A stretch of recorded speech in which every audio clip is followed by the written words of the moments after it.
রাগ এটা শুধু একটা আবেগ না, এটা একটা আগুন, যেটা যদি আপনি সময় মতো নিভাতে না পারেন তাহলে এই আগুনেই পুড়ে ছাই হয়ে যায় সম্পর্ক, শান্তি, সম্মান, এমনকি নিজের ভবিষ্যতও। রাগ একটা অনুভূতি, কিন্তু আমরা এটাকে বানিয়ে ফেলি অভ্যাস। আজকাল মানুষ খুব সহজে রেগে যায়, তুচ্ছ কারণে সম্পর্ক ছিন্ন করে, ছোট কথায় গালমন্দ করে বসে, তারপর একা ঘরে বসে আফসোস করে আমি যদি চুপ থাকতে পারতাম। কিন্তু তখন আর কিছু করার থাকে না, কারণ রাগের সময় বলা শব্দ ছোড়া কথা আর কষ্ট দিয়ে ফেলা আচরণ ফিরিয়ে আনা যায় না।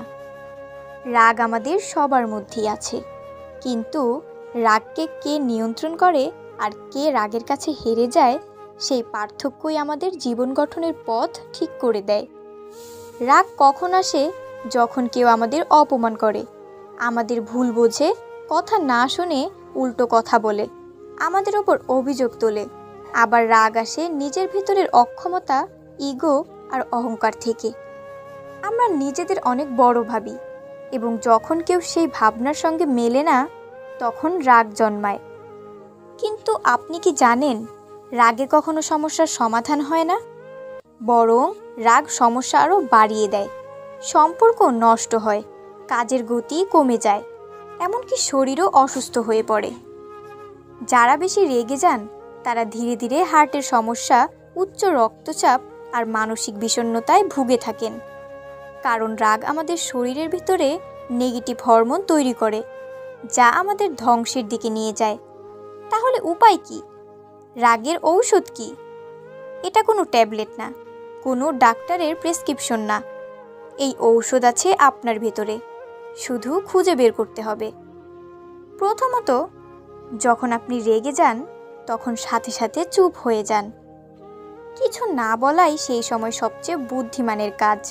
আপনি তখন যদি কথা বলেন, আপনি যা মন থেকে বলতে চান না তাও বলে ফেলবেন। এরপর অনুশোচনা আপনাকে কষ্ট দেবে, তাই চুপ থাকুন। পানি খান, কিছুক্ষণ হাঁটুন, স্থান পরিবর্তন করুন, নিজেকে একটু সময় দেন। এটা খুব শক্ত, কিন্তু ধীরে ধীরে অভ্যাস করলে সহজ হয়ে যাবে। দ্বিতীয়ত, বুঝতে চেষ্টা করুন আপনি কেন রেগে যাচ্ছেন। সেটা কি মানুষটা আপনাকে ইচ্ছা করে কষ্ট দিচ্ছে, নাকি আপনি নিজেই অতিরিক্ত সংবেদনশীল হয়ে যাচ্ছেন? অনেক সময় রাগ আসে ভুল বোঝাবুঝি থেকে। কেউ একটা কথা বলল আর আপনি ভেবে নিলেন সে আপনাকে অপমান করেছে, কিন্তু বাস্তবে হয়তো সে আপনার ভালোর জন্যই বলেছিল। তাই পরিস্থিতি বিশ্লেষণ করতে শিখুন। তৃতীয়ত, নিজেকে প্রতিদিন একটু প্রশিক্ষণ দিন।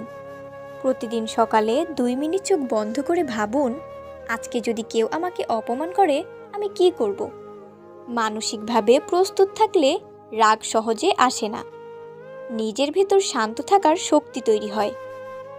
আর একটা জিনিস সবসময় মনে রাখবেন, আপনি যদি কাউকে ক্ষমা করতে না পারেন তাহলে আপনি নিজের ওপরই অত্যাচার করছেন।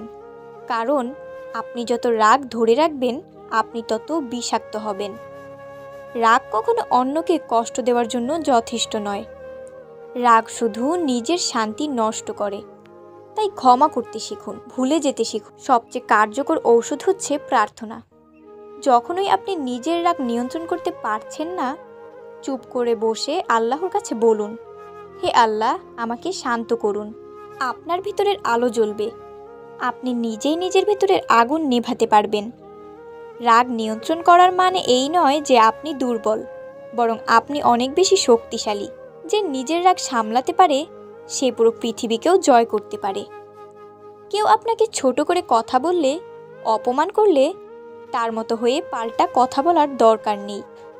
আপনি যদি নিজেকে শান্ত রাখতে পারেন তাহলে আপনি অনেক বড় হয়ে যান, আপনার মর্যাদা বাড়ে। আপনার রাগ যদি আপনি এখনোই নিয়ন্ত্রণ না করেন তাহলে একদিন এই রাগই আপনার চারপাশের সব কিছু ধ্বংস করে দেবে। তখন আর কিচ্ছু থাকবে না, না সম্পর্ক, না ভালোবাসা, না মানুষ। থাকবে শুধু একা আপনি আর আপনার ভেতরের পোড়া ছাই। তাই এখনই সিদ্ধান্ত নিন, রাগের বিরুদ্ধে লড়বেন না রাগকে আপন করে সারা জীবন পড়বেন। আজ থেকে নিজেকে বলুন, রাগ নয়, আমি শান্তির মানুষ। রাগ নয়, আমি ক্ষমার মানুষ। রাগ নয়, আমি ভালোবাসার মানুষ। প্রিয় দর্শক, আপনি যদি সত্যি রাগ কমাতে চান তবে এই ভিডিওর কথা আজ থেকেই বাস্তব জীবনে প্রয়োগ করুন। প্রথম দিনেই পারফেক্ট হবেন না, কিন্তু চেষ্টা করলেই পরিবর্তন শুরু হবে।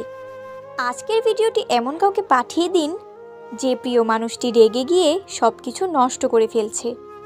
হয়তো আপনার একটা শেয়ার, একটা কথাই তার জীবনে শান্তি ফিরিয়ে আনবে। রাগ পুড়িয়ে দেয়, কিন্তু ক্ষমা ও নীরবতা জীবন গড়ে তোলে।